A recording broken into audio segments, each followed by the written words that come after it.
2005 Saturn Ion. A car. A plastic car!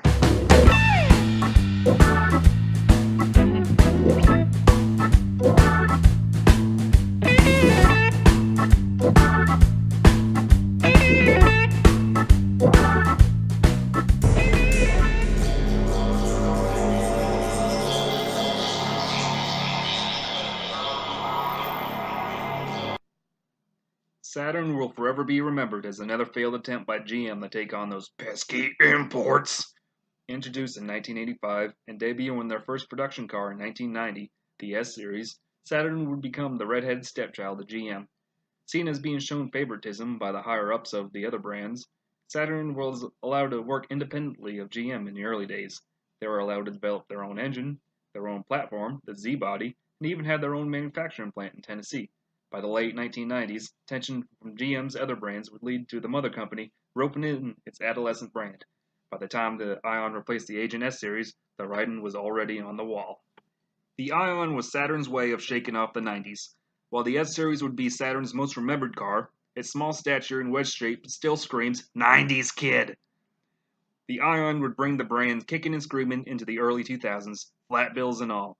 This new flagship saw a stylish design that aimed directly at the competing imports. However, the Ion saw a shift in GM's treatment of the brand. While the S series had its own unique four-cylinder, the Ion had to make do with GM's Ecotec family. While the S series had its own unique platform, the Ion introduced GM's new Delta platform, which would be used on all of GM's small cars. Coupe models had an arguably handsome face, with a minimalistic grille, angry headlights, aggressive haunches, and unique suicide doors for access to the rear seats. Sedan models were not good looking. Almost an afterthought, sedans had weird proportions. The greenhouse has this continuous curve before coming to an abrupt stop at the trunk. '03 and '04 models scream Saturn, but also harken to the 90s, with this bar that joins the headlights together. '05 models and newer got this forgettable face. What does this look like? You could slap a Ford or Nissan badge on this grille, and you wouldn't notice the difference. The spoiler lies about potential sportiness that it's trying to sell you. Up until 2005, you had the option of two at GM's Ecotec four cylinders. The 2.2-liter L61 made a measly 140 horsepower, 145 foot-pounds of torque, while if you opted for the Redline model in the coupe, you got a 2-liter LSJ, a supercharged little bastard that made 205 horsepower and 200 foot-pounds of torque. There's a third four-cylinder that would bridge the gap between these two motors, but that wasn't available until 2006, so I'm not going to talk about it here. The L61 is not a quick motor. At all. You put your foot on the floor, and it struggles to get out of its lazy boy to get you behind a school. The 5-speed GetTrack F23 doesn't help the situation, because the gears are so spread out, you start second-guessing yourself whether or not you're actually going to make it into traffic. While on a flat or going downhill, this isn't so much a problem as it does a well enough job, but as soon as you start trying to go on an incline into a highway, forget it. It's going to fall flat on its face. You're just going to get there whenever the hell that car decides it's going to get there. Inside, you get the standard GM gray on gray on gray on gray on gray interior. Everything is standard GM plastic. Poke it hard enough and you'll see it give. It's expected for a mid-2000s GM product. They didn't really give a darn at this point. The shifter itself is comfortable enough. The plastic is worn from over a decade of sunlight and sweaty hands. The seats are surprisingly comfortable for a larger framed individual like myself. At 6'3" and well above the 250-pound mark, I fit surprisingly well. The seats are stained from a decade of fizzy drinks, fast foods, other miscellaneous items, plain abuse. The fake leather on the e-brake and the shifter have long since deteriorated and attract all sorts of crumbs and dirt and hair. Legroom is adequate, and the center console potentially acts as an armrest for long-distance drives. The dash bucks the trend and sits in the center of the vehicle. If you've never driven such a car with such a dash, you're only the one I knew that had one. A buddy of mine in high school had a Chevy Aveo and display Pokemons inside of it. The experience is initially weird, since you've been so accustomed to looking behind the steering wheel your entire life. This passes quickly as you soon realize it provides a better line of sight when referring between the dash and the road. You take your eyes off the road less, which is probably why they did it.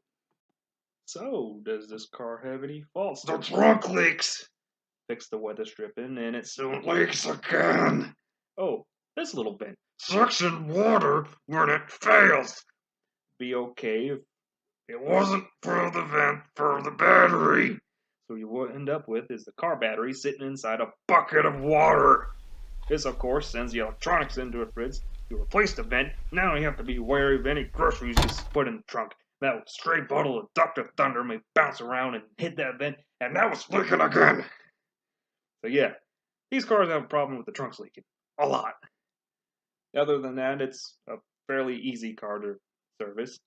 The headlights come out with 2 pins, and you can replace the bulbs pretty easily, and the oil filter is easy to get to. Thank God for cartridge filters. Keep a screwdriver in the car for any potential tire failures so you can pop off the center caps. So, where did Saturn go from here? Sadly, not very far. Saturn had lost its voice over the years and long since documented, old GM decided to maximize profit by cutting costs through free badges. The Relay minivan was just another grill on a Buick Terraza, Chevy Uplander, Pontiac Montana SV6, and God, that's still a mouthful, GM. The Outlook large crossover was just another grill on a Buick Enclave, Chevy Traverse, GMC Acadia. You get the drill. The second generation View became a captive import of an Opel model, and GM did the same thing with the replacement for the Ion, the Astra. Us Americans had finally received the Opel Astra, but it came at the cost of the plastic Saturn. And then, the death of the Ion, Saturn's one defining trait from the beginning, the plastic body panels had died. With that, sales struggled with the now several redundant models. Saturn became an easy target for new GM to kill for the government. Do we need another Saturn? Probably not. The market has been clamoring for small crossovers now for a few years now. But these Saturns are a reliable little car. They still line the streets every day, a reminder of GM's recurring dream to build the import killer.